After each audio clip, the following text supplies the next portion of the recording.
Welcome back, Mississippi State fans, to the Mississippi State campus. Welcome back to football as the Bulldogs kick it off tomorrow.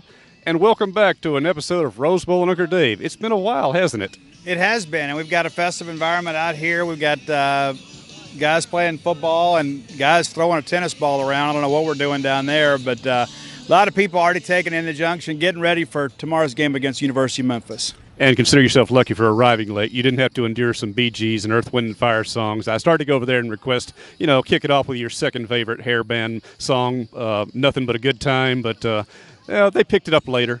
Well, Dave, I'm not really a Poison fan, even though I do agree that Nothing But a Good Time is the quintessential song of the 80s. And we're going to celebrate some 80s and some 90s and some more recent music here pretty soon. We'll be talking about that later. Big news, of course, about Rock Vegas coming here. But first, let's talk about what's coming here tomorrow night, Memphis. All right, we'll start with them before we get to Mississippi State 2022. They won a controversial game last year, although I still think it's more a matter of State losing the game than Memphis winning the game, but we can argue that point later. What do you know about Memphis now coming into this game? Well, Memphis has some guys back, and defensively they're kind of a work in progress, but they've got a lot of pieces back on offense. They've got a really good stable of running backs, and Seth Hennigan, a guy arguably one of the better quarterbacks State played against last year, and he didn't have huge numbers against State, but managed the game really well, and he's a year older, he's a year stronger, and, listening to Coach Cramsey speak about him, they feel like he's taken a step as a leader, and so, this is not a Memphis team that's going to come in here and play sacrificial lamb in opening weekend. Well, especially after winning last year. And, of course, Memphis, even going back to their old Metro Conference days, has a grudge against any SEC team, but they feel like Mississippi State and Ole Miss are teams that they should play against. They don't get their chance to the Rebels anymore, and it went something like 10 years before they got a shot at State. They cashed it in. Yes, State leads the all-time series 33-12. And I wrote about this. I don't think for the players and coaches there's a payback motive involved, at least not going into it. But as the game goes on, they want to make a point. Yeah, you feel like State wants to make a statement. But, here's the thing is, you mentioned we haven't played consistently. Mullen got a couple of years against them. But by and large, these games have been very competitive, and maybe it's because they have a chip on their shoulder. A lot of those players at State and Ole Miss recruit but maybe don't push for a commitment. So they've got a bit of a chip on their shoulder. They want to prove that, I can play at this level, and this is their opportunity to do it. So I expect a very competitive game for a while, but like last year, State had their opportunities to put the Tigers away, and they didn't cash in, and then you leave a door open for some craziness, and we had plenty of that last year. And to some extent, that game kind of set the stage for what happened the rest of the season, because State was 2-0 going in, feeling really good about how the season would develop. Obviously, a lot of ups and downs that went on, a down at the very end of the schedule, but now you've got a veteran team. Let's forego the obvious. It's important to get off to a good start on the season. How important is it for this 2022 team to make a good start here in year 3 of the Mike Leach experiment? Well, this is when you want to see things really kind of take root. 2020 was in many respects kind of a throwaway year. Last year you took a step forward. You'd like to take another step forward this year. Schedule's a little more challenging, so that step may be a little more modest, maybe perhaps than what a lot of Bulldogs are expecting. But there should be a solid bowl team. But I think it's important to handle the non-conference, especially early on. And while nobody will admit it on the record, there's some Bulldogs on this team that are eager to get Memphis back on the field, and we'll see what they do once they get a hold of them. And hopefully after the game they have a chance to talk about that. For right now, they're saying all the right things. Certainly the assistant coaches are saying the right things. We had a chance to talk to a wide variety of defensive and offensive coaches this past week. Your kind of takeaway from their opinions, not just so much of Memphis now, their opinions of this team after a full preseason.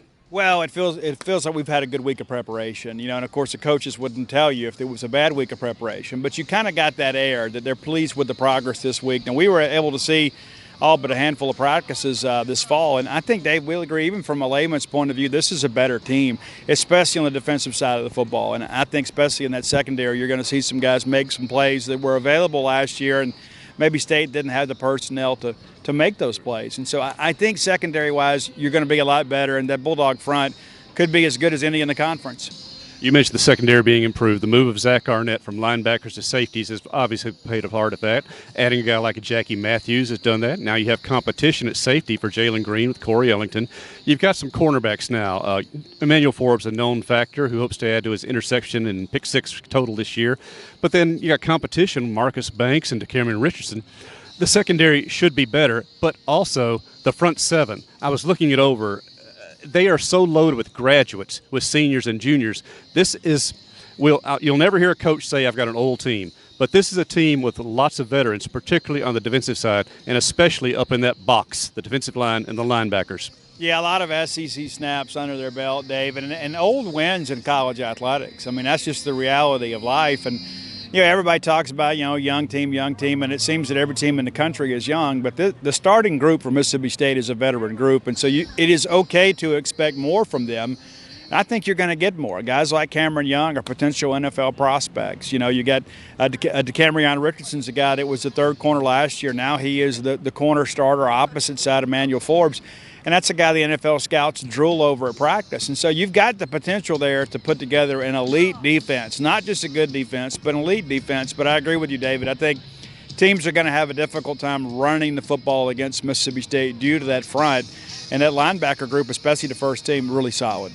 And keep in mind, too, fans, this defense, because they're veterans and so many draft eligible, this is going to be a year to come watch them because most of it will not be back next season. So come check out this defense and see where they compare in your own vantage point, say to the legendary 2018, 1999, 1981 teams.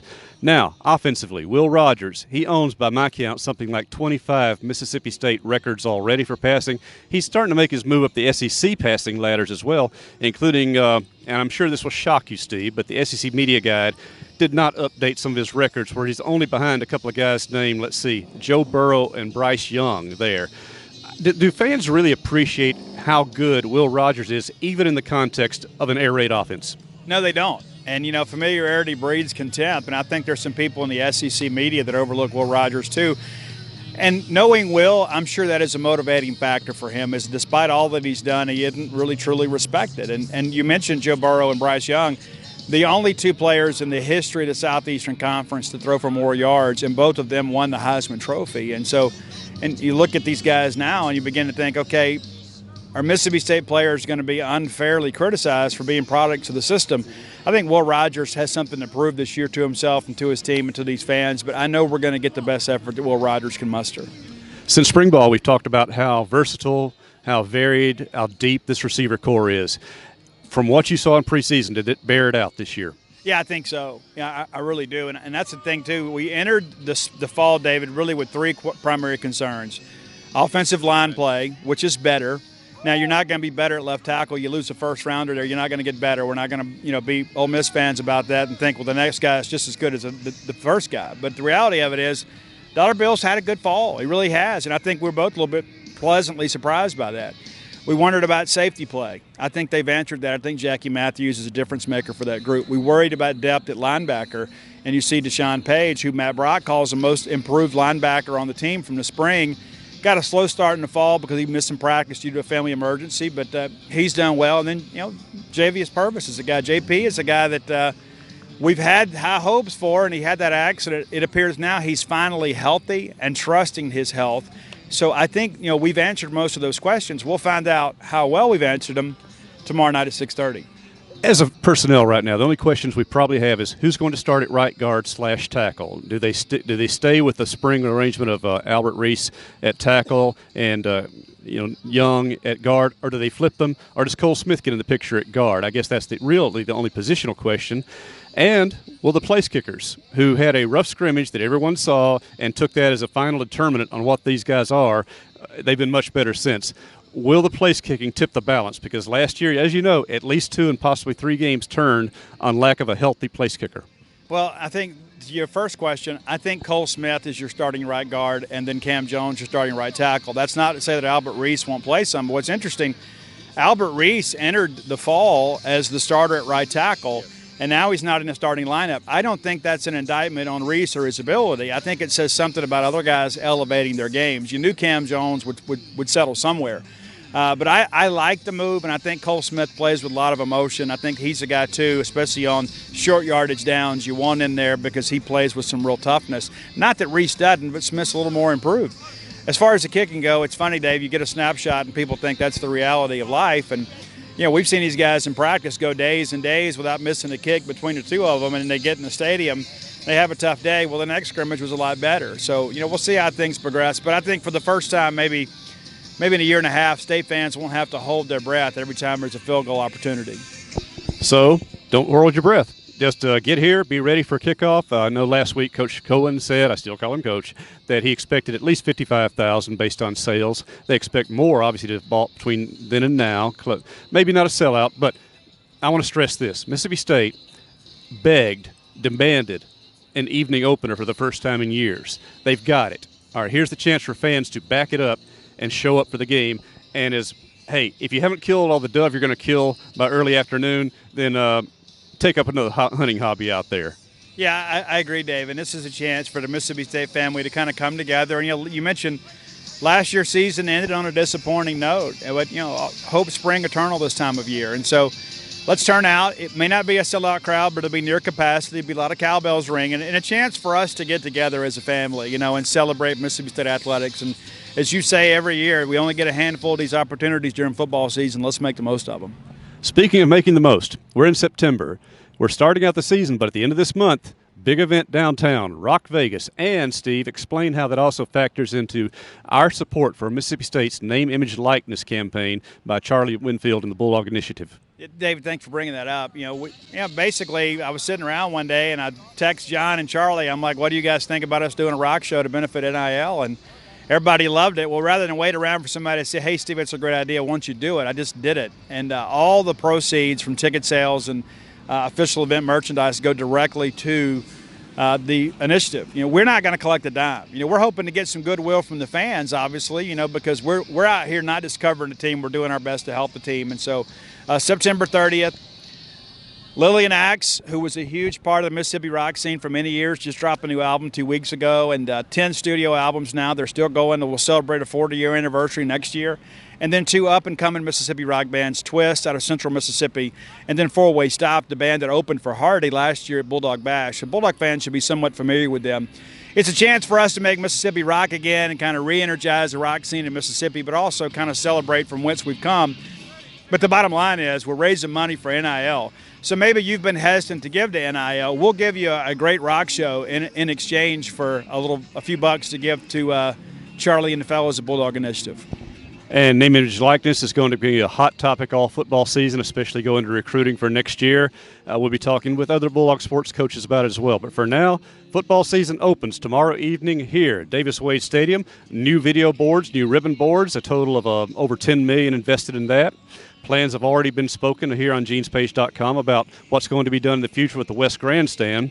Yes, chairbacks are coming, maybe not immediately, but eventually what is coming are more spacious seats for the next season or so.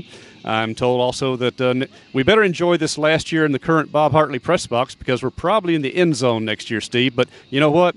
That's happening everywhere, and it's part of the changes that John Cohen, Dr. Mark Keenum, and all Mississippi State people want to see in Davis Wade Stadium. Yeah, absolutely. And that's a small price for us to pay for the university to make a little more money with premium ticket sales. So, tomorrow we'll be talking before and after the game as well. We'll have our usual reporting from our crew, Steve, Mike, Robbie, Paul, and myself. We'll have a lot to talk about, hopefully another Bulldog victory, a good win to open this season, a season of high expectations for Mike Leach and Mississippi State football. From the Junction on the campus of Mississippi State University with Steve Robertson, this is David Murray. See you tomorrow at Scott Field.